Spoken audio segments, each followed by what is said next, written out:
La Gran Guerra Demoníaca ocurrió hace 1000 años cuando los centauros cruzaron el frente para atacar a los humanos, quienes lucharon desesperadamente por su supervivencia en una guerra interminable y agotadora. El suelo se manchó de sangre mientras que frente a la creciente horda de bestias, los humanos fueron perdiendo terreno gradualmente, hasta que apareció un mago montando un dragón negro que atravesó el campo de batalla venciendo a las bestias con su abrumadora presencia que las hacía temblar. Los humanos lo recibieron como héroe, pero el mago encontró una muerte enigmática al final de la Gran Guerra, dejando a alguien esperando al elegido, obsesionado con la fuerza y resistente. Un comentarista da la bienvenida a la pelea principal del día, la 17ª defensa del título por el campeón mundial. En la esquina azul está Patrick entre abucheos del público, mientras en la esquina roja con 37 peleas y 37 victorias, el campeón invicto King con su récord perfecto del 100%. La expectativa crece sobre quién será victorioso esta noche,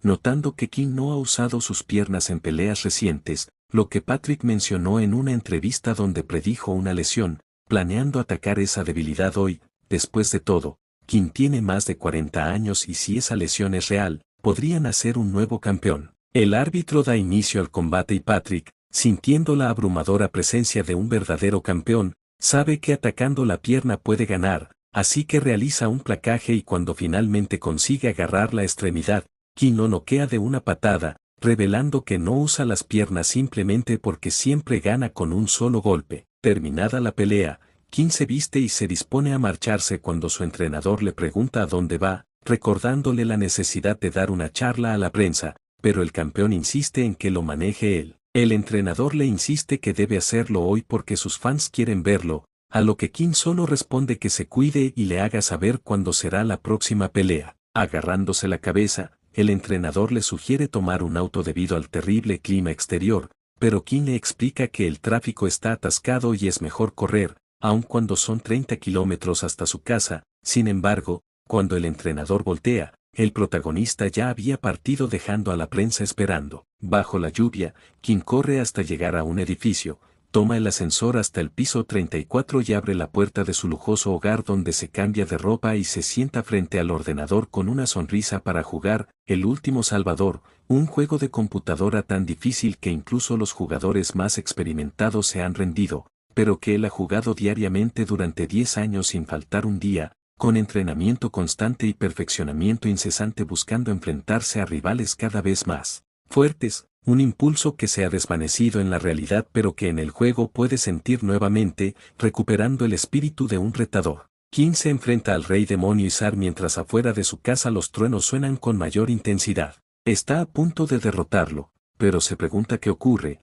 pues el enemigo parece debilitarse demasiado fácil. King, extrañado, le exige que use todo su poder, pero el rey demonio contraataca con espadas cuando King lanza un ataque al pecho. Entonces ve una apertura y ataca sin cesar, aún confundido por la facilidad del combate y porque su oponente recibe los golpes tan fácilmente. Utilizando su técnica león, continúa el asalto en un reto que comenzó por deseo de ganar, pero con un giro irónico donde el miedo a la victoria se apodera de él. Finalmente, tras un deslumbrante despliegue de técnicas, King acierta un golpe fatal contra Izar, obteniendo la victoria. Una ventana del sistema lo felicita por derrotar al rey demonio Izar y le agradece por jugar, lo que enfurece a King, quien rompe la pantalla con el mouse pensando que ahora es campeón de 2 mundos y preguntándose con quién debería luchar a continuación, tal vez un oso. En ese momento, un rayo amarillo cae del cielo sobre su casa y todo se torna negro. Al abrir los ojos, alguien le toca el hombro llamándolo, número 218, diciendo que lo ha estado llamando desde hace un rato y preguntando qué está haciendo, pues no hay tiempo. Confundido, King observa que quien le habla lleva el número 172 y le pregunta dónde están, notando la lluvia fuerte y como todos los presos corren hacia la salida. Reconoce un símbolo pero no logra recordar dónde lo vio antes, mientras el número 172 le grita que se concentre o se pudrirán el resto de sus vidas, explicando que hoy puede ser su última oportunidad para escapar del repugnante Kerien, lo que sorprende a King al darse cuenta de que se encuentra en Kerien. 172 le urgía que se moviera rápido, insistiendo que no había tiempo que perder. King creía estar soñando mientras los prisioneros intentaban derribar la puerta. El protagonista comprendió que esto no era un sueño, la sensación era demasiado real. Quizás el juego lo había absorbido por completo. Aunque tenía numerosas dudas, entendió que su prioridad era escapar de aquella prisión. King se detuvo y cuestionó a 172. Algo no encajaba. Si este lugar era Kerian, la situación no debería desarrollarse así.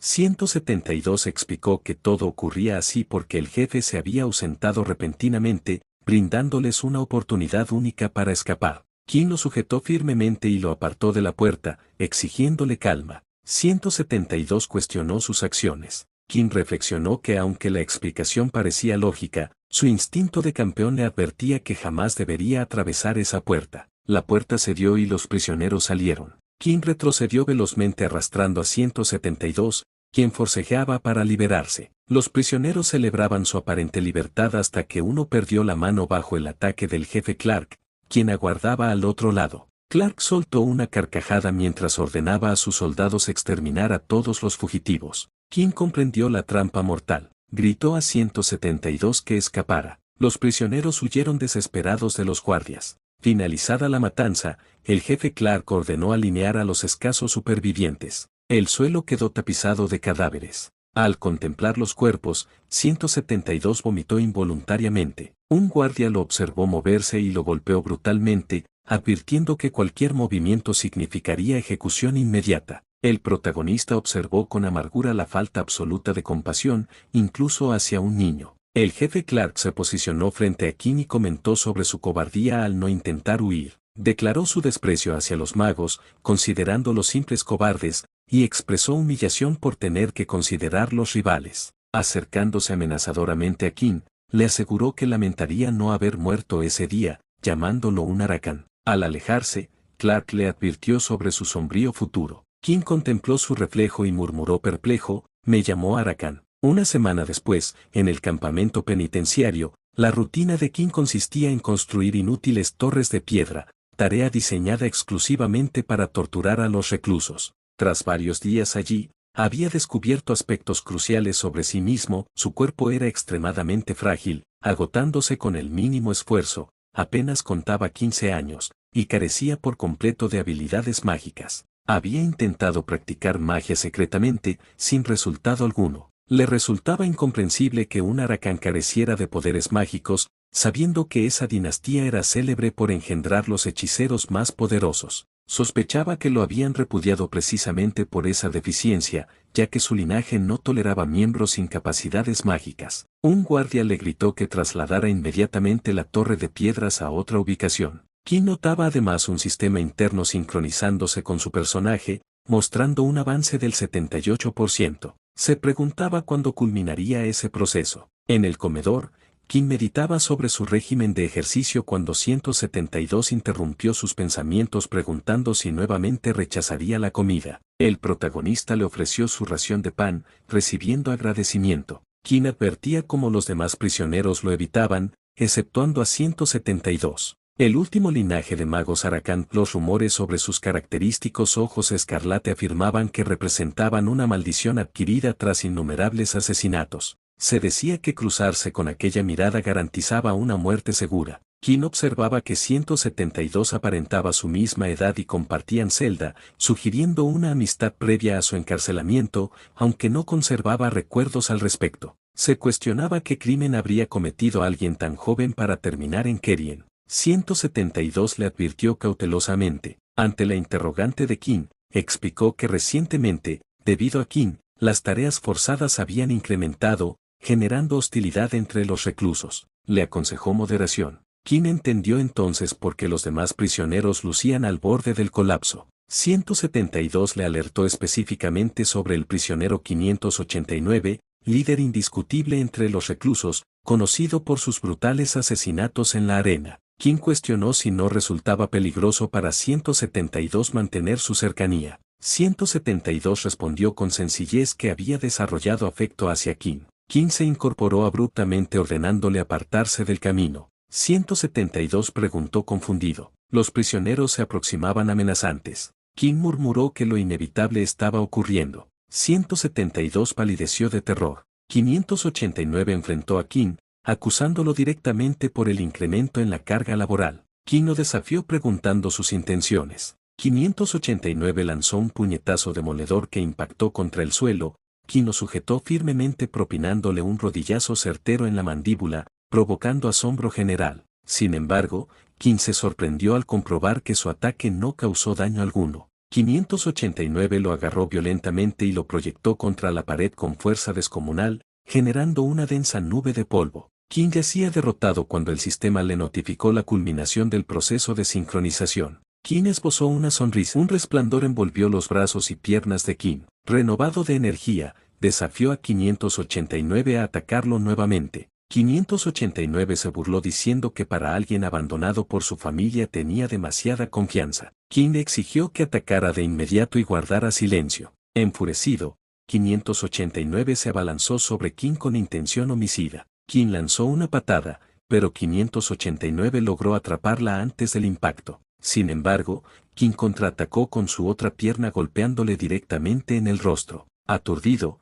589 recibió otra patada en la cara seguida de una última con mayor potencia que lo derribó completamente. Qin comentó que por eso no utilizaba sus piernas normalmente. Los demás prisioneros, al ver a su líder derrotado, desenfundaron sus cuchillos dispuestos a eliminar a Qin. Este se acercó al caído 589 y amenazó con romperle el brazo si no buscaban al jefe. Uno de los prisioneros salió corriendo para cumplir la orden. Finalmente se llevaron a 589 vencido. Ya en la celda, 172 le preguntó dónde había aprendido a pelear así y comentó que no recordaba que Qin fuera tan alto, pensaba que tenían la misma estatura. Qin bromeó diciendo que levantar piedras lo había transformado. 172 cuestionó si realmente solo levantar piedras podía aumentar su altura. Qin reflexionó que la sincronización había convertido sus estadísticas de la vida real en estadísticas de juego. Observó la nueva ventana de datos, su clase era mago,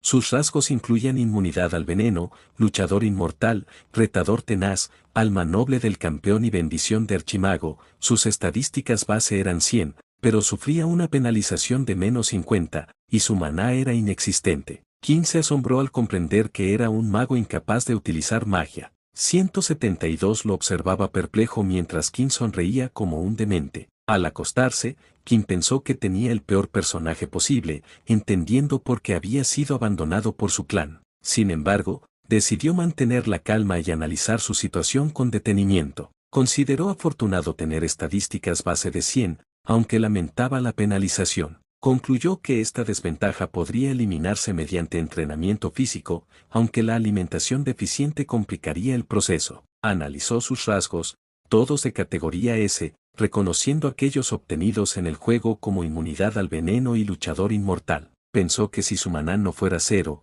sería un personaje extremadamente poderoso gracias a la bendición del archimago. Se incorporó bruscamente cuando los guardias comenzaron a nombrar reclusos. 172 comentó que pronto se marcharían. Los números 114, 456, 891 y 2918 abandonaron sus celdas. Qin preguntó quiénes eran. 172 explicó que eran condenados a muerte dirigiéndose a su última comida. Ante la confusión de Qin, 172 aclaró que les permitían elegir su comida final antes de la ejecución. Qin preguntó el verdadero nombre de 172. Este se presentó como Ryu, explicando que, a diferencia de Qin, no pertenecía a ningún clan pues venía de las calles. Qin se presentó formalmente y preguntó si deseaba escapar. Ryu afirmó que no pensaba permanecer mucho tiempo allí, pues tenía asuntos importantes fuera. Qin inquirió si tenía algún plan de fuga. Ryu explicó que la única salida era la puerta principal,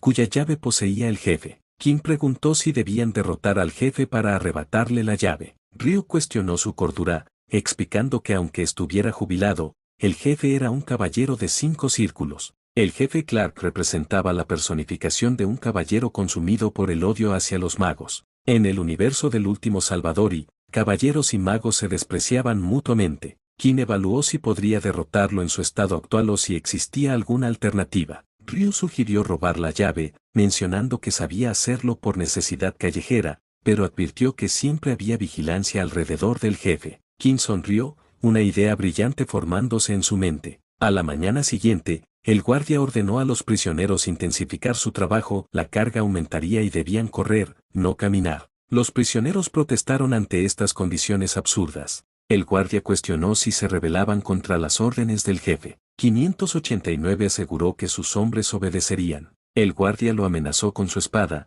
aclarando que solo transmitía órdenes del jefe. 589 preguntó la razón del incremento laboral. El guardia miró directamente a Qin, preguntando si no sabía quién era el culpable. Los prisioneros se enfurecieron mientras el guardia se retiraba. Qin aconsejó a Ryu alejarse de él. Pensó que el maldito jefe Clark estaba manipulando a los prisioneros para eliminarlo, ya que no podía hacerlo personalmente. Cuestionó su supuesto honor al emplear tales estratagemas. Ryu, mientras corría, decidió que no podía permitir la muerte de Qin, pues representaba su única oportunidad de escape. Los prisioneros rodearon a Qin, quien sonrió desafiante invitándolos a atacar. Se abalanzaron furiosos. Qin derribó al primero con un certero rodillazo. Los demás pensaron que se había vuelto loco. Qin continuó provocándolos. Asestó una patada facial a uno, golpeó con el codo a otro, esquivó un ataque y contraatacó, propinó un jab a otro, golpeó a uno en el estómago, luego a otro en la mandíbula, siguió con un derechazo devastador.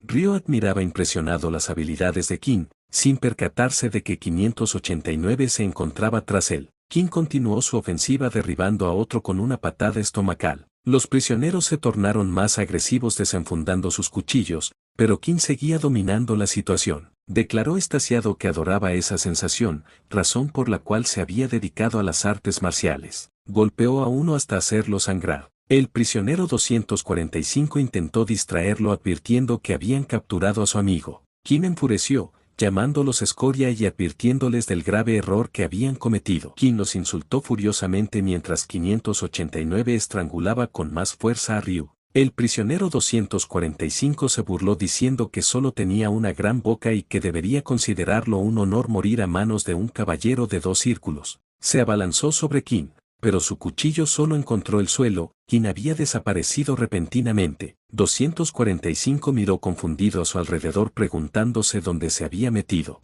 Al girarse quedó paralizado de asombro. El protagonista había derrotado a 589 y liberado a Ryu. 245 cuestionó si acaso había usado magia para moverse tan rápido. Qin respondió con frialdad que aquello no era magia. Se preparó ejecutando una patada giratoria que impactó de lleno en 245, enviándolo a volar por los aires. El jefe Clark había llegado a la escena y exigió a Qin que explicara lo sucedido. Ryu intervino astutamente, afirmando que Qin no había hecho nada, que él había sido la víctima, utilizado como rehén solo para intentar matar a Qin. El jefe contempló a los prisioneros derribados y los llamó estúpidos. Luego preguntó directamente a Qin si había utilizado magia. Qin cuestionó si debía responder. Clark liberó su aura asesina, una presión invisible que obligó a todos los prisioneros a caer de rodillas. Se sorprendió al ver que Qin permanecía impasible. Ninguna persona ordinaria debería resistir su aura. El sistema informó a Qin que su rasgo, alma noble del campeón, de rango S le otorgaba resistencia a la supresión. Qin sonrió al descubrir su inmunidad mental, pensando que poseía una habilidad extraordinaria. Después de todo, había alcanzado la cima en su mundo, un debilucho de 5 círculos como el jefe no podría detenerlo. Clark intensificó su aura asesina, pero Qin seguía imperturbable. El jefe, atónito al ver a sus aliados en el suelo mientras Qin permanecía firme, cesó su ataque. Qin se preguntó qué más intentaría el jefe. Clark, visiblemente perturbado, ordenó a todos volver al trabajo y se dispuso a marcharse. Qin lo detuvo, diciendo que tenía algo importante que comunicarle. Cuando el jefe preguntó de qué se trataba, Qin declaró estar harto de construir torres de piedra y de vivir bajo la constante amenaza de los prisioneros. Por ello, quería acabar con todo. Ryu le preguntó alarmado qué pretendía hacer. Qin respondió que se convertiría en un condenado a muerte. El jefe cuestionó si comprendía lo que eso significaba, advirtiendo que no lo perdonaría si se trataba de un simple capricho. Qin preguntó si temía que se retractara, sugiriendo registrarlo en la bola de cristal. El jefe admitió que no existía mejor método y ordenó a los guardias traer el artefacto. Qin aprovechó para solicitar su última comida inmediatamente, carne de res Vereti, suficiente para saciarse por completo. Los guardias se asombraron ante tal petición. La carne de res Vereti era considerada la de mayor calidad, criada naturalmente en las praderas de Vereti al sur del imperio. Uno de los manjares más apreciados, se rumoreaba que podía restaurar la fuerza perdida e incluso alterar el curso de una batalla. Existía incluso una misión en el juego donde se sobornaba a un personaje con ella, quien argumentó que considerando el precio de su vida, era justo recibir un producto de alta calidad, amenazando con anular el acuerdo en caso contrario. También exigió que Ryu lo acompañara. El jefe aceptó, comentando que tratándose de eliminar a un Araan, no había problema. Ryu, nervioso, preguntó si su opinión no importaba en absoluto. De vuelta en las celdas, King se ejercitaba intensamente mientras esperaba la carne de res Vereti, que tardaría una semana en llegar. Ryu cuestionó el sentido de ejercitarse si iban a morir. King reflexionó sobre un sistema especial del juego: si una estadística alcanzaba 100 puntos, toda la experiencia adicional se transfería a las demás características. Esto significaba que toda la experiencia que ganara solo podría aumentar su maná. Finalmente llegó el día esperado. El guardia llamó a King y Ryu. King expresó satisfacción mientras Ryu se lamentaba de su inminente muerte. La carne de res ya estaba servida. Ryu confesó jamás haber probado algo tan delicioso en su vida. King le recordó que todo era gracias a él. Además, el sistema le informó que la penalización se había reducido parcialmente. King percibió cómo toda la experiencia bloqueada se liberaba de repente. En el despacho del jefe, un guardia informó que la última cena había comenzado. Clark ordenó que nadie se acercara. Reflexionaba sobre lo ocurrido días atrás con King. No parecía haber mostrado resistencia forzada, sino más bien una completa ausencia de esfuerzo. Aunque fuera un caballero retirado, seguía siendo de 5 círculos. Resultaba imposible que un joven mago que ni siquiera había desbloqueado su maná pudiera resistir su presión. Sospechaba que algo extraño ocurría, pero confiaba en que con su brazalete le devolvería la humillación sufrida. Ryu declaró que tras semejante festín podía morir en paz. King le aseguró que no morirían ahora. Sentía todo su cuerpo rebosante de fuerza y energía. Las puertas se abrieron y King comentó que finalmente había llegado el momento. Preguntó qué seguía ahora que habían terminado de comer. El jefe pronunció el nombre de King, quien cuestionó si seguía molesto por lo ocurrido el día anterior. Clark pensó que se trataba de un ser arrogante que solo se enorgullecía de su linaje. Colocó su mano sobre el hombro de King y esbozó una sonrisa siniestra. El jefe pensaba que King venía de la familia mágica más prestigiosa. Incluso un poco de información podía significar un gran beneficio, dependiendo de su calidad podría sacarlo de ese lugar. Activó su amuleto y repentinamente se envolvieron en electricidad, pero para su sorpresa, King sonreía sin sentir absolutamente nada. Ryu, impulsivo, saltó hacia el jefe, quien lo lanzó lejos sin esfuerzo. King le indicó a Ryu que se comportara mientras el jefe, frustrado, lo insultaba. Esta vez usó más poder en King, pero este, cansado de esos juegos, lo apartó, sugiriéndole que si quería matarlo, debía ejecutarlo correctamente. El jefe sudaba, preguntándose por qué no había efecto. Especulaba que podría estar en varios círculos por encima de él, algo que consideraba imposible. La causa podría ser su línea de sangre Aracán. Había trabajado toda una vida para estar en 5 círculos, pero no lograba hacer que un novato se arrodillara. Su amuleto se apagó. King inquirió si había terminado. El jefe, en silencio, se marchó, no sin antes advertir que la ejecución sería mañana a primera hora. En la oficina, el jefe anotaba todo lo sucedido. No había descifrado nada aún, pero esa información podía ser valiosa para los caballeros. Aunque intentó continuar, cayó rendido por el cansancio. En las celdas, Ryu sudaba profusamente. King se preocupó por su estado y Ryu admitió sentirse mareado. King reconoció su habilidad con las manos, y Ryu, orgulloso, mostró que había robado la llave durante la distracción del jefe. Preguntó si King estaba realmente bien, a lo que éste aseguró estar en perfectas condiciones. El sistema apareció nuevamente. King notó que su fuerza, agilidad y resistencia habían aumentado increíblemente. Su cuerpo era diferente ahora, capaz de derrotar a los guardias con rapidez y facilidad.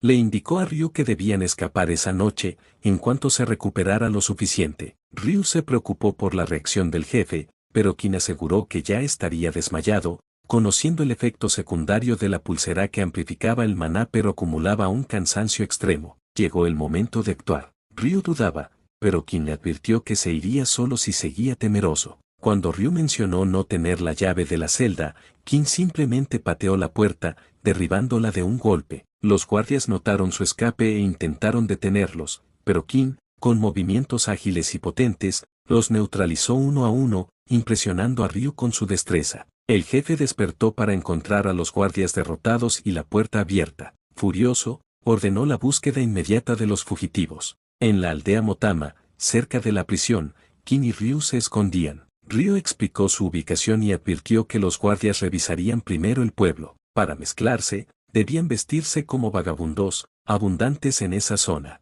Kin, aunque reticente ante las ropas harapientas, accedió al plan. Ryu partió en busca de elementos necesarios, sin necesidad de dinero, demostrando una forma de pensar pragmática y callejera. Una hora después regresó con lentes de color azul, explicando que en la zona sur, dominada por el clan Bajal, este color estaba de moda. Kin recordó que el clan Bajal era famoso en el juego, para los magos existía el clan Arakan y para los espadachines, el clan Bajal. En ese mundo, los colores de ojos opuestos generaban desprecio mutuo. Encontraron refugio temporal en una granja. Kin, más calmado, reflexionó sobre cómo había terminado dentro del juego tan repentinamente, pero lo encontraba divertido. Se cuestionaba por qué Ryu seguía a su lado con tanta lealtad, llamándolo compañero. No sabía mucho sobre él, solo que era un chico de la calle y ladrón, y se preguntaba si podía seguir confiando en él. A la mañana siguiente, Kin se despertó incómodo por el precario alojamiento. Ryu comentó que,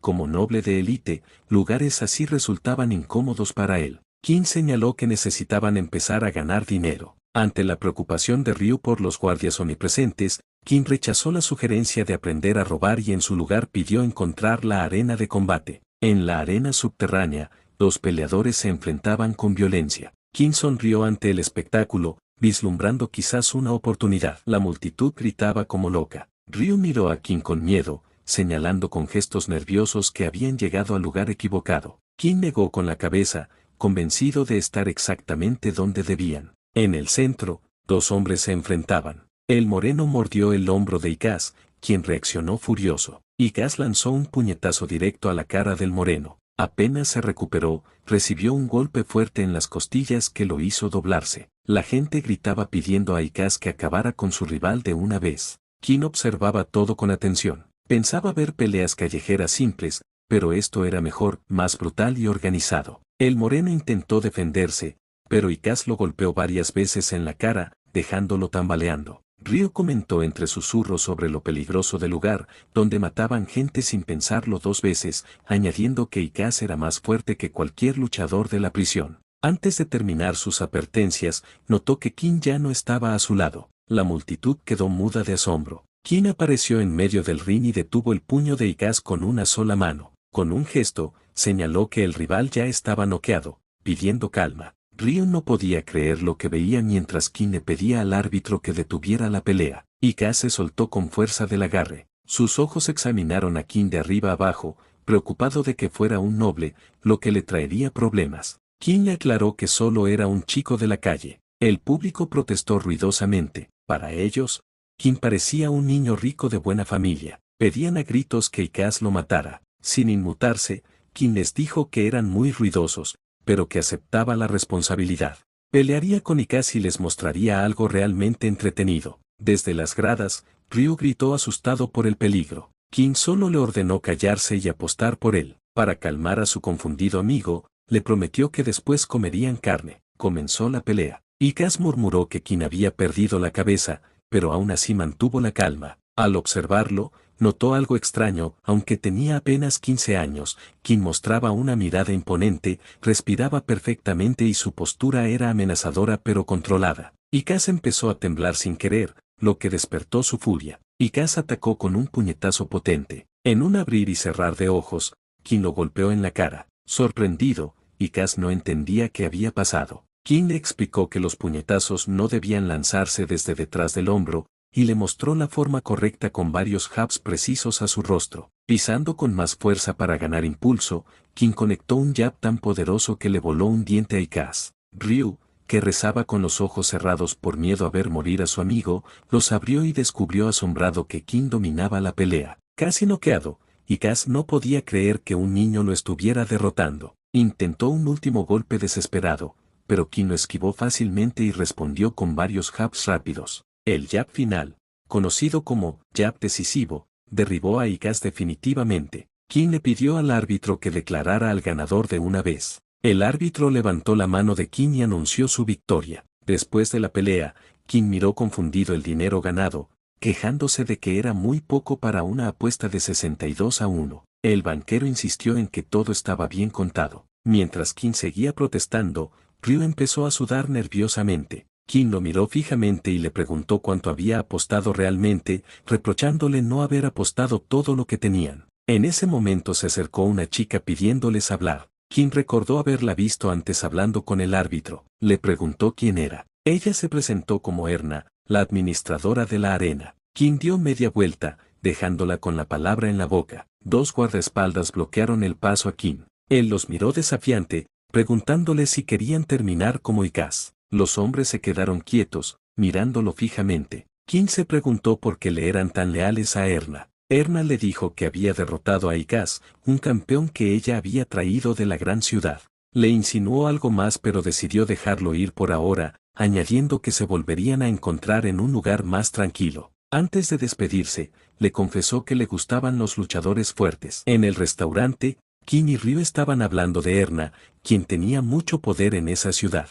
Kim le dijo que la veía como a una zorra que solo le gustaba el dinero. Ryu se imaginó a esa zorra, mientras Kim pensaba que ella se había acercado a él solo para aprovecharse. Kim recordó que en su vida pasada destacó en las artes marciales y muchos lo contactaron para aprovecharse de él, pero conoció a su entrenador que nunca quiso nada de él y lo convirtió en un campeón. Su comida llegó, pero Kim detuvo a Ryu, pues lo que le sirvieron no era lo que pidieron. Ellos querían carne de res Vereti. Kim le explicó que estaban estafándolos, sirviendo carne de res de baja calidad, por eso llamó al mesero. El mesero se acercó y les pidió que comieran y se fueran. Kim le dijo que la carne era falsa y que quería que le trajeran el pedido correcto. En su mente, Kim pensaba que le enojaba que lo estafaran y actuaran de forma orgullosa y poderosa. El mesero le dijo a Kim que no usara esos trucos de la calle para comer gratis. Kim le respondió que llamaran al dueño del lugar, si no le iba a decir a todos sobre la carne falsa. El mesero le dijo que se callara y que lo siguiera. Una vez con el jefe,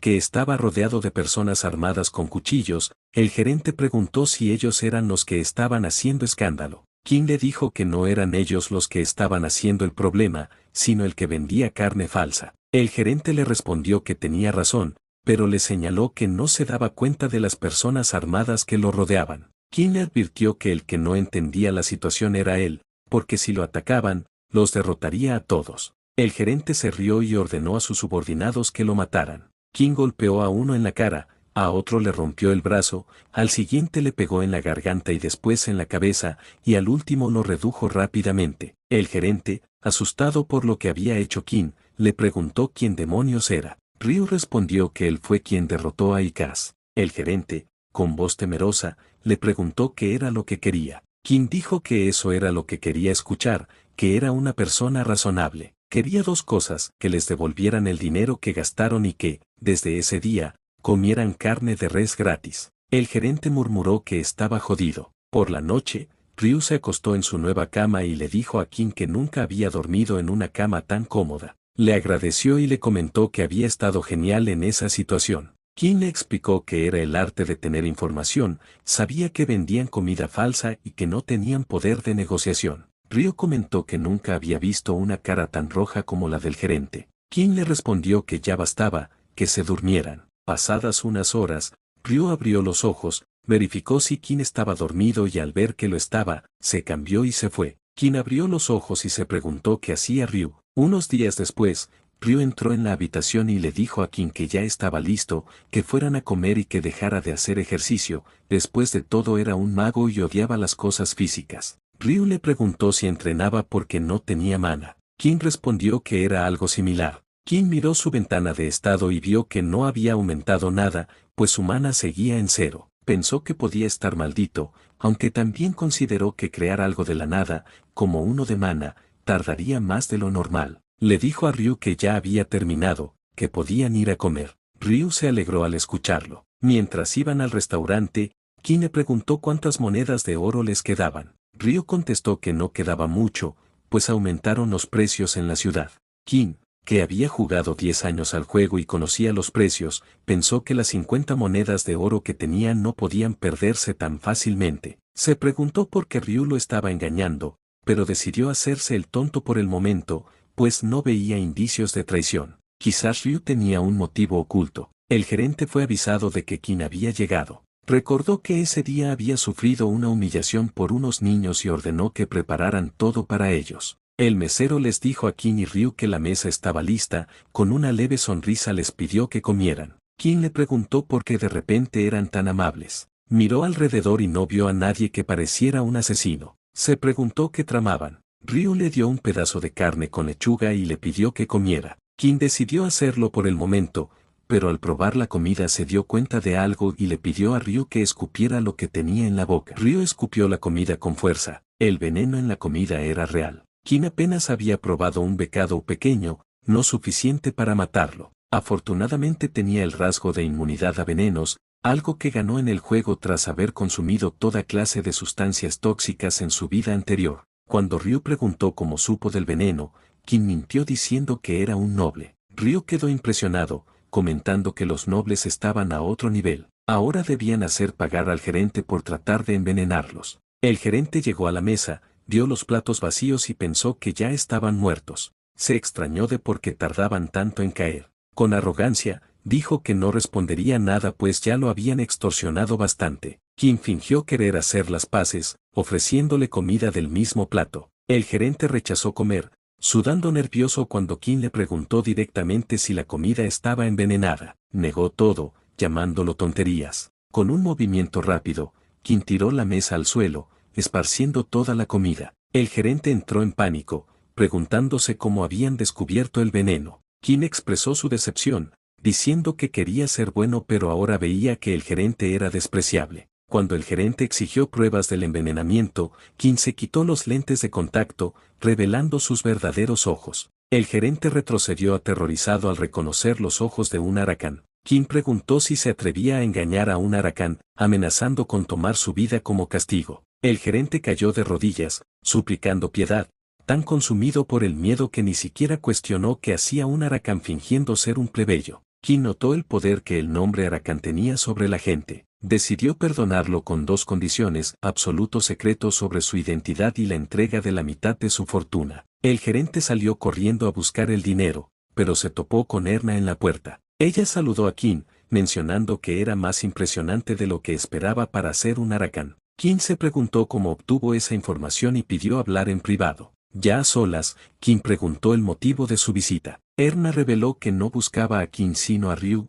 su cliente. Ryu se disculpó por ocultar su contacto con Erna. Ella explicó que necesitaba más dinero para la investigación que Ryu le había encargado. Ryu estalló diciendo que ya habían hecho un trato y que había gastado demasiado. Erna insistió que encontrar a esa persona era muy difícil. Al ver llorar a Ryu por perder la esperanza de saber si esa persona seguía viva, Kim intervino. Propuso a Erna relacionar el asunto de Ryu con cualquier negocio que tuviera con él. Erna, interesada, preguntó si Kim estaría dispuesto a hacer lo que ella pidiera a cambio de ayudar a Ryu. Su petición que Kim volviera a luchar contra Ikaz. Kim aceptó el trato, mientras Erna se relamía los labios con satisfacción. De regreso a casa, Kim preguntó a Ryu por qué estaba así. Ryu explicó que no quería ocultar sus motivos, pero había pedido ayuda en secreto a Erna por desesperación. Kim admitió que ya sabía sobre el uso del dinero, pero no sobre las reuniones con Erna. Le aseguró que el dinero no importaba,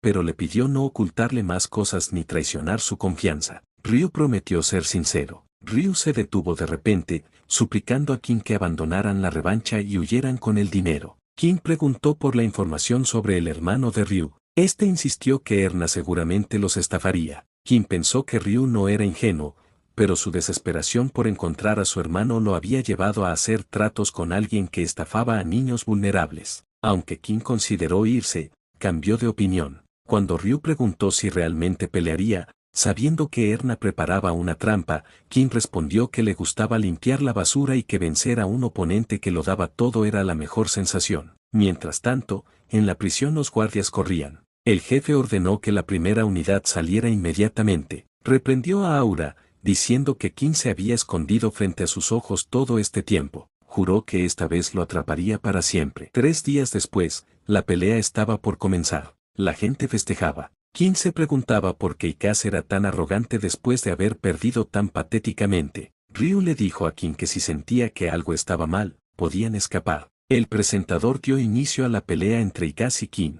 La gente se sorprendió, Ryu también, pues Ikaze estaba copiando la postura de King. Ikaze estaba nervioso por estar luchando con un Huracan, pero se tranquilizó al saber que no tenía mana. Ikaze lanzó el primer golpe. King esquivó mientras pensaba que Ikaze había estado practicando los jabs como le enseñó en la anterior pelea. Ikaze sonrió y le dijo que había estado practicando y le encantó la técnica. King, esquivando tranquilamente, vio que Ikaze tenía un cinturón. Notó una abertura y le pegó en la cara a Ikaze. Ikaze retrocedió y le dijo que realmente era interesante. La gente vio que Ikaze resistió ese golpe de King y pensó que había estado entrenando bastante. King sabía que eso no era verdad, pues tenía el cinturón de logro que reducía el 90% del daño físico. Ryu no entendía por qué Ikaze no recibió daño y le gritó a King que se retirara del combate porque Erna había manipulado la pelea. King le pidió que solo mirara la pelea, mientras sonreía. Ikaze le preguntó si se iba a rendir.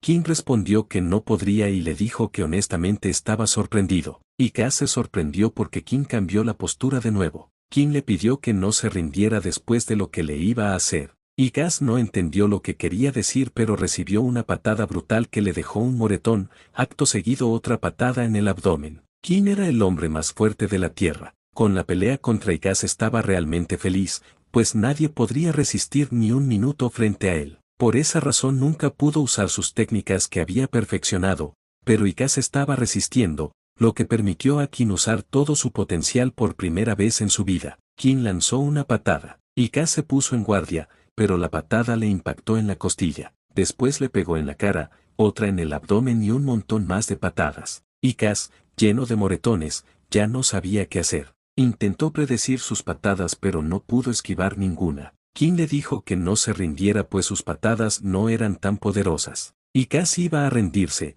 pero King le dio un rodillazo antes de que terminara la frase. Ryu quedó asombrado porque King estaba destrozando a Ikaze. El cinturón de Ikaze se rompió y empezó a sentir mucho dolor. King le pidió que se levantara. Ikaze gritó y le pidió al árbitro que detuviera la pelea, pero King le dio una patada en la cara y le dijo que todavía no era suficiente. De pronto, los lentes de contacto de King se desintegraron. Ikaze, al ver eso, se desmayó de miedo. King sintió que en su cuerpo estaba pasando algo. No sabía qué era esa sensación desconocida. La describió como si tuviera gusanos en su interior. Miró su ventana de estado y vio que el mana pasó de 0 a 1. King se sintió bien. Ryu le dijo a King que sus lentes de contacto se habían desintegrado y que sus ojos se pusieron más intensos y brillantes. El público vio los ojos de King y se asustó. Todos salieron corriendo. King le dijo a Ryu que salieran de ahí ya que iban a llegar los guardias. Le pidió que fuera a buscar a Erna por la información de su hermano. Erna estaba enojada con King pues le hizo perder dinero y la humilló.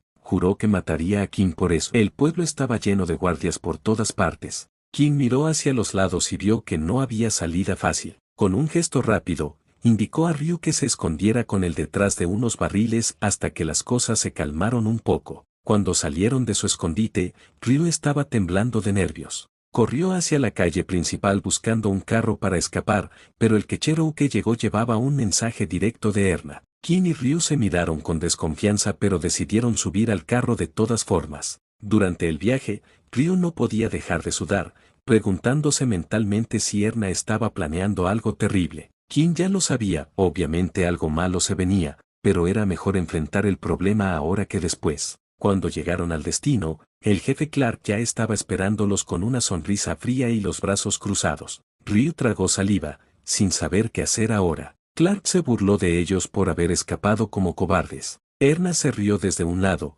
comentando que lástima era todo esto, porque si hubieran trabajado para ella, nada de esto habría pasado. King la miró directamente con determinación. Aunque pudiera regresar el tiempo, no cambiaría nada de lo que había hecho. Clark se puso serio y amenazante. Hoy King moriría por sus propias manos, y nadie más se metería en esa pelea. King empujó a Ryu hacia atrás para protegerlo. Clark preguntó con burla si todavía tenía valor para enfrentarlo. Era admirable que un mago tuviera tanto coraje. King respiró hondo y calculó mentalmente. Las probabilidades de ganar eran del 50%. Era su mantra personal que le impedía intimidarse al enfrentar oponentes más fuertes y le aseguraba no bajar la guardia con los más débiles. No importaba cuán fuerte fuera un caballero de alto círculo, si las probabilidades eran iguales, no había necesidad de tener miedo. Clark lo llamó arrogante por seguir hablando así cuando estaba a punto de morir. Por eso daría todo de sí en esta batalla. Clark se lanzó al ataque. King lo esperó con su postura perfecta. En ese momento,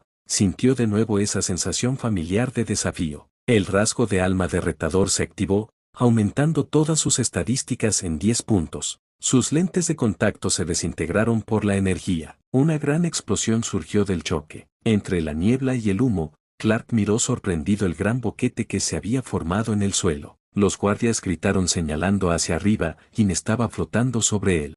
Clark se quedó boquiabierto. King estaba usando magia de trueno. King lanzó una patada eléctrica, pero Clark logró bloquearla y retrocedió varios metros. No podía creer lo que veía. La magia de trueno era imposible. La energía de trueno era especial porque ignoraba las reglas normales de los elementos típicos como agua, viento, tierra y fuego. Era la energía con la que todos los magos soñaban, la única energía que ni siquiera el primer líder de los Arakan había podido obtener. Todos los presentes se quedaron con la boca abierta al ver a King usar electricidad pura. Clark se preguntó si ese era el poder del linaje, un poder que él nunca tendría, pero su odio creció. Los que solo se apoyaban en linajes eran los que más despreciaba. Lanzó su ataque más poderoso hacia King, pero este esquivó con facilidad increíble. Clark no podía entender cómo había esquivado ese golpe que debería ser imposible de evitar. King creó un escudo eléctrico brillante, luego se lanzó hacia adelante como un rayo. Su puño se clavó en el estómago de Clark, electrocutándolo constantemente con descargas que hacían temblar todo su cuerpo. Clark logró liberarse y lanzó un contraataque desesperado, pero King esquivó con facilidad y le pegó un golpe directo en la mandíbula. Clark no podía entender por qué King peleaba cuerpo a cuerpo cuando se suponía que era un mago. Los magos siempre atacaban a distancia, pero King era completamente diferente. Clark recuperó la compostura y pensó que debía alejarse para atacar desde lejos, aunque él fuera un guerrero. Comenzó a retroceder, pero King se acercó rápidamente y le pegó otro golpe devastador, preparando inmediatamente otro que impactó en el estómago de Clark, mandándolo volando varios metros. Clark escupió sangre mientras caía. Los guardias se acercaron preocupados, pero él les gritó que se mantuvieran quietos. Miró a King y se rió con amargura. Ya esperaba que la familia Arakan fuera así de fuerte. Le pidió que lo matara de una vez. King le explicó por qué había perdido. A diferencia de Clark,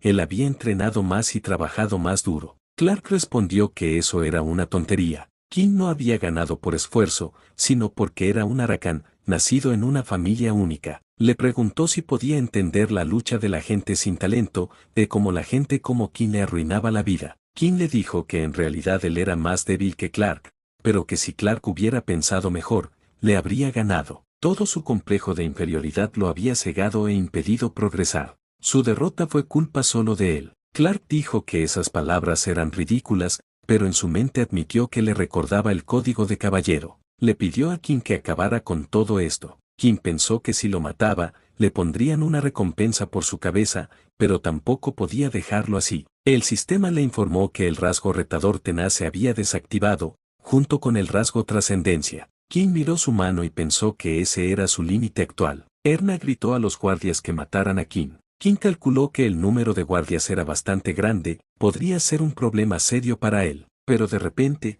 un viento misterioso surgió de la nada. King reconoció que esa magia era de alguien más. Había otro mago presente y debería escapar, pero la tormenta se detuvo tan rápido como había comenzado. King observó con horror que todos los guardias habían muerto sin emitir un sonido. Pensó que por esta situación le cargarían la culpa de todas esas muertes. Buscó a Ryu desesperadamente. Ryu salió de su escondite temblando y le preguntó si King había matado a todas esas personas. King le dijo que no había sido él, sino un mago de alto rango. Le dijo que se diera prisa, tenían que salir rápido de ahí. Ryu le pidió que esperara porque había encontrado una tarjeta en el suelo. Alguien los observaba desde las sombras. Más tarde, King examinó la tarjeta. Parecía solo una hoja en blanco, pero decidió poner un poco de maná en ella. La carta se iluminó, revelando que era una carta mágica para enviar mensajes codificados. El emblema era de la llama negra de Arakan. King reconoció el símbolo, el cuerpo del espejo negro de Arakan. Juraban lealtad absoluta solo al jefe de la familia Arakan. Tanto su escala como sus misiones estaban cubiertas de secreto. Era la organización secreta más grande y élite del imperio. Qin giró la carta y vio que tenía el número 4. Si recordaba bien, 1 significaba aceptación o afirmación, 2 significaba rechazo o negación, 3 significaba negociación o propuesta, y 4 significaba observación o protección. Qin pensó que lo estaban protegiendo, aunque no le veía sentido. Lo habían descartado por no tener maná, pero ahora cambiaban de opinión. Recordó que tenía que mirar sus estadísticas de maná. Su estadística de maná era ahora de 3. Al derrotar a Clark, parte de la penalización había sido levantada y el maná había aumentado en 2 puntos. Qin se preguntó si ese mundo tenía sistema de experiencia como el juego. La habilidad forma trascendente era una magia que aumentaba en gran medida las habilidades físicas mientras también generaba un escudo. Como pensaba Qin, la habilidad estaba inactiva, probablemente porque tenía pocas estadísticas. Se preguntó si necesitaba 5 de maná o 10.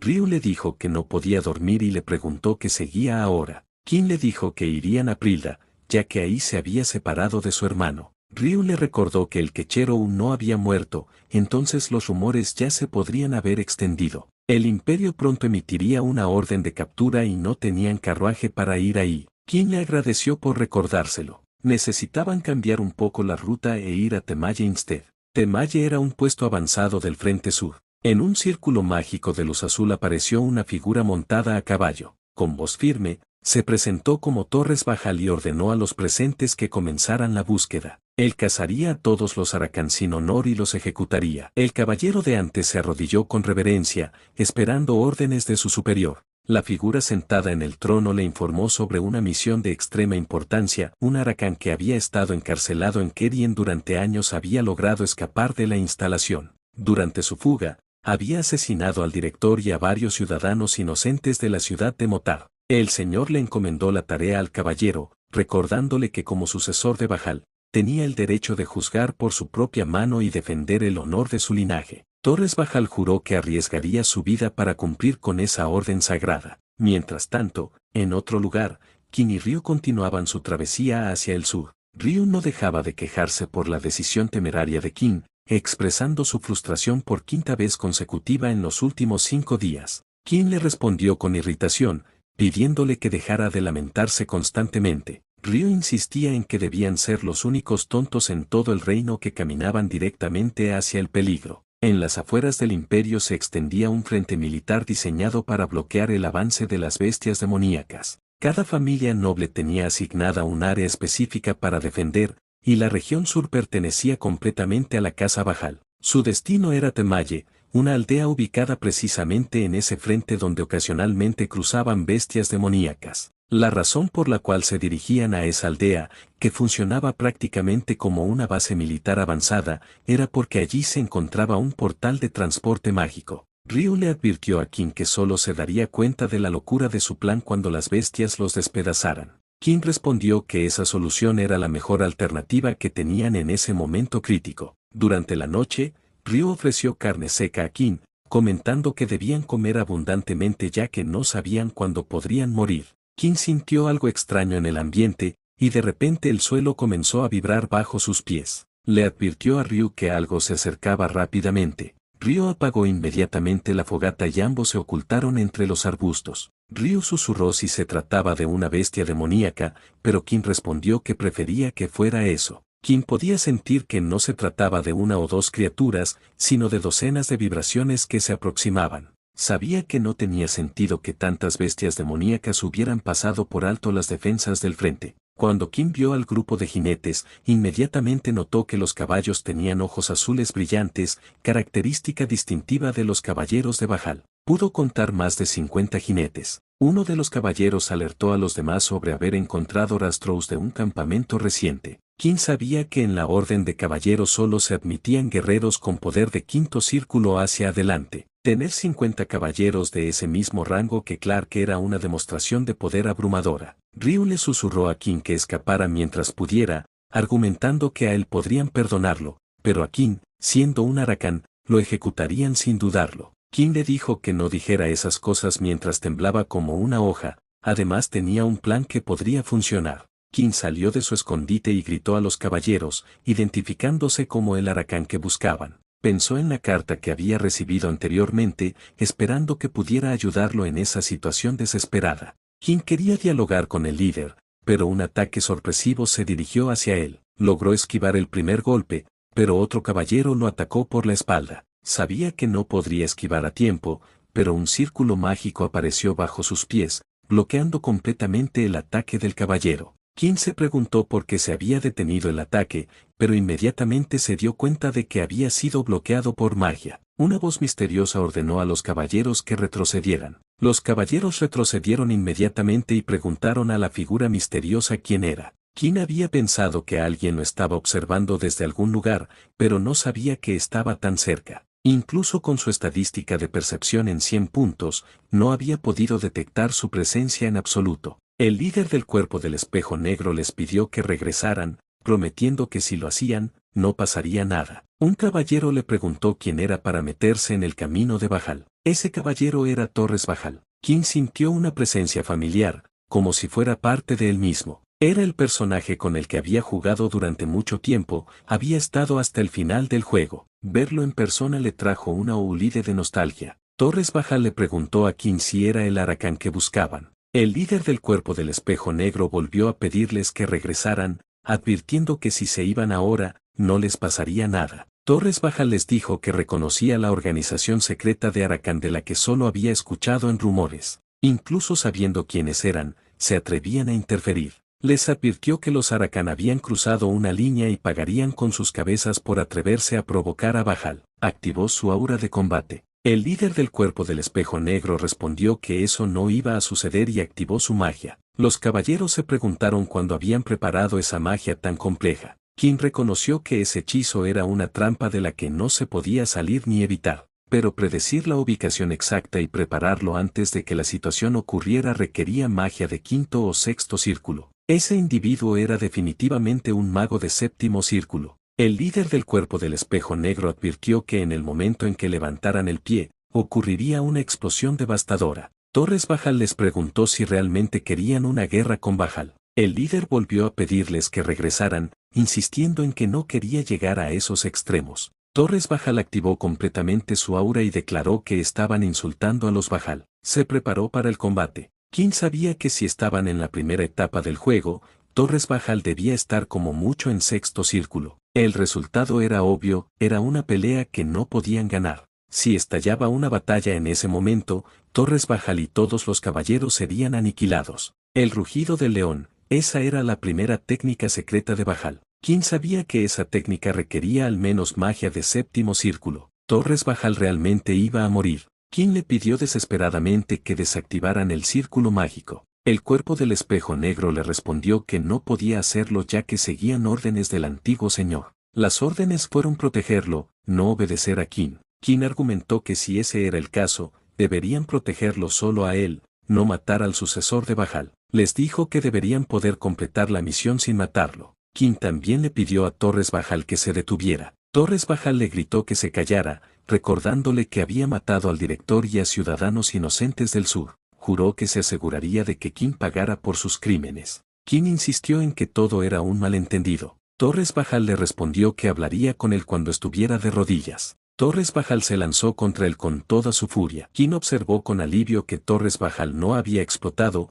lo que significaba que el cuerpo del espejo negro había atendido su petición. Una gran explosión resonó por toda la zona con una inmensa onda expansiva, pero Torres Bajal no había logrado dañar a Qin debido a la barrera de séptimo círculo que lo protegía. Aún así, el poder del ataque había sido tan devastador que logró romper 4 capas de la barrera mágica. Torres Bajal escupió sangre y se desplomó de rodillas, claramente herido por el esfuerzo sobrehumano. Qin se acercó y le comentó si ya se había calmado, además le señaló el error de usar un arte secreto para el cual no estaba preparado. Torres Bajal cayó desmayado por el agotamiento. Los caballeros corrieron inmediatamente a auxiliar a su líder, pero Qin les advirtió que se trataba de un reflujo de maná severo que podía ser fatal si no se trataba de inmediato. Los caballeros intentaron usar magia de curación, pero Qin sabía que eso no funcionaría. Cuando la víctima tenía un círculo mágico alto, aquellos con círculos inferiores no podían proporcionar una curación efectiva.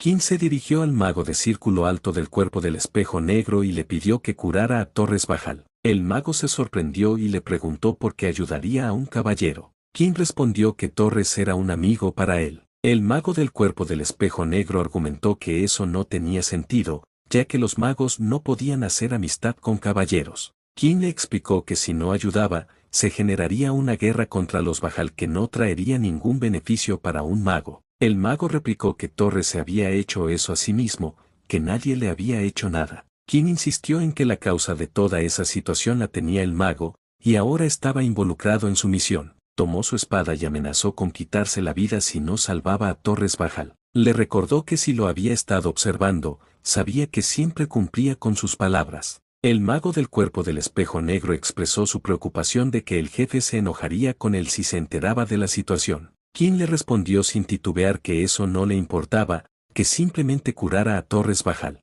Finalmente, el mago accedió a curarlo, aunque los caballeros permanecieron en alerta máxima. Qin les explicó que ese mago era el único que podía curar a Torres Bajal, y que si no lo dejaban proceder, su líder moriría. Una vez completada la curación, los caballeros agradecieron fervientemente a los dioses por la recuperación de Torres Bajal. Qin notó que los miembros del cuerpo del espejo negro habían desaparecido sin dejar rastro. A lo lejos, encontró una carta abandonada en el suelo. En las afueras de la aldea Temaye se encontraban los protagonistas de esta historia. Qin observó detenidamente la carta, que tenía el número 9 grabado, simbolizando abandonado o sobreviviente. Ryu le preguntó si esos magos pertenecían al cuerpo del espejo negro y si la carta que habían encontrado anteriormente también provenía de ellos. Qin confirmó sus sospechas, pero agregó que básicamente ahora le estaban diciendo que estaba por su cuenta. Qin se percató de que Ryu conocía sobre el cuerpo del espejo negro y le preguntó cómo lo sabía.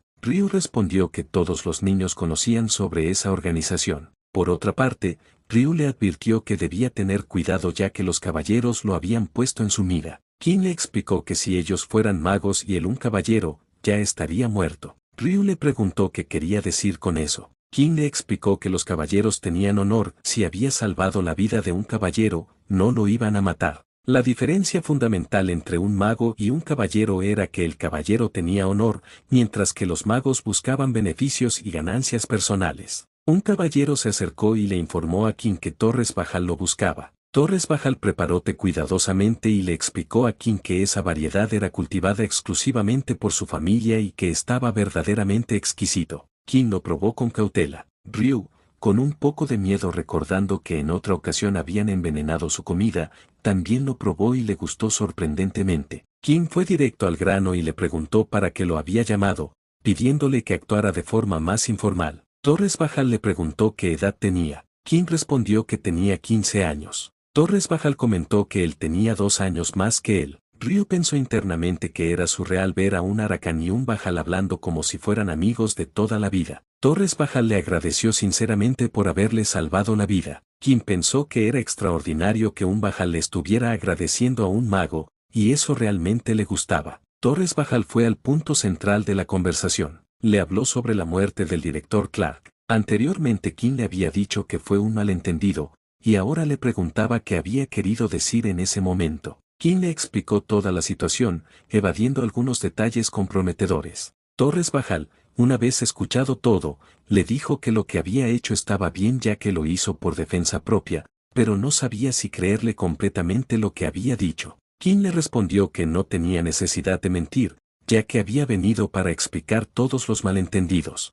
Si no quisiera resolver el problema, los habría matado a todos. Torres Bajal lo comprendió y pidió perdón por malinterpretar la situación. Le ofreció una bolsa de té como disculpa. Qin le dijo que si le iba a dar un regalo, prefería una petición en su lugar. Qin le pidió que buscara al hermano de Ryu. Torres Bajal señaló que eso no le beneficiaba a Qin en absoluto, y que no era algo que haría un mago típico. Qin le respondió que no le interesaban esas consideraciones, ya que le había prometido algo a Ryu. A la mañana siguiente, Qin estaba entrenando como era habitual. Ryu pensaba que Qin ayudaba a un tipo don nadie como él, desperdiciando el favor de un Bajal. Consideraba que era un tipo muy raro. Detrás de la carpa estaba Torres Bajal observando silenciosamente a Qin entrenar. Pensaba que los magos no deberían hacer ejercicios físicos. Había escuchado que Qin no tenía maná y aún así no se rendía, seguía adelante con determinación. Eso era tener verdadero honor para él. Se preguntaba si él estuviera en esa posición,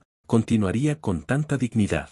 Torres Bajal tomó una decisión definitiva, ese mago era más caballero que cualquier otro caballero que conocía, por eso, sin duda alguna, se convertiría en su amigo.